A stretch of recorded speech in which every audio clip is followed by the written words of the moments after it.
And this is Answer by Fredric Brown. Dwarf ceremoniously soldered the final connection with gold. The eyes of a dozen television cameras watched him, and the sub-ether bore throughout the universe a dozen pictures of what he was doing. He straightened and nodded to Dwarf and moved to a position beside the switch that would complete the contact when he threw it.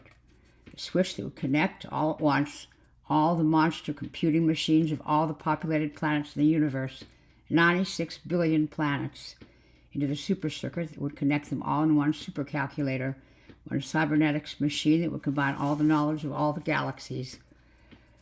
Dwarf spoke briefly to the watching, listening trillions. After a moment's silence, he said, "Now, Dwarf."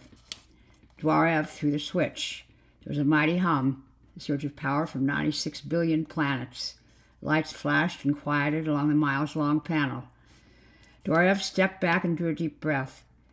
"The honor of asking the first question is yours, Dwarf." "Thank you," said Dwarf.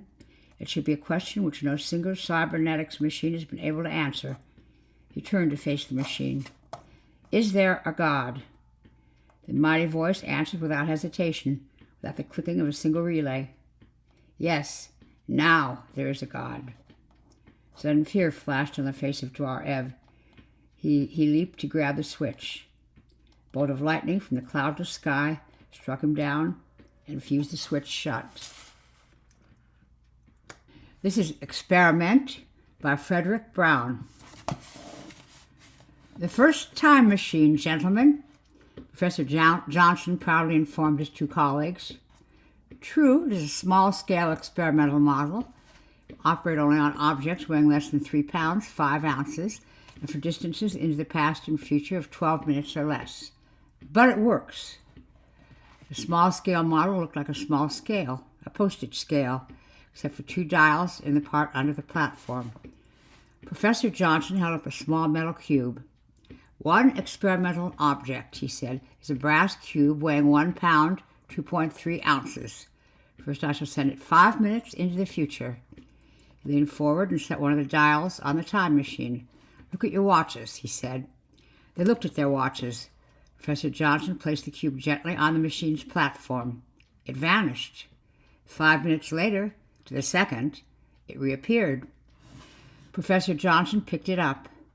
"Now, 5 minutes into the past." He set the other dial. Holding the cube in his hand, he looked at his watch. "It is 6 minutes before 3 o'clock. I shall now activate the mechanism by placing the cube on the platform at exactly 3 o'clock. Therefore, the cube should, at 5 minutes before 3, vanish from my hand and appear on the platform 5 minutes before I place it there." "How can you place it there, then?" asked one of his colleagues. "It will, as my hand approaches, vanish from the platform and appear in my hand to be placed there. 3 o'clock. Notice, please." The cube vanished from his hand. It appeared on the platform of the time machine. "See? 5 minutes before I shall place it there, it is there." His other colleague frowned at the cube.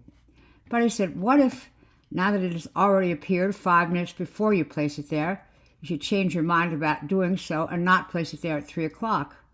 Wouldn't there be a paradox of some sort involved?"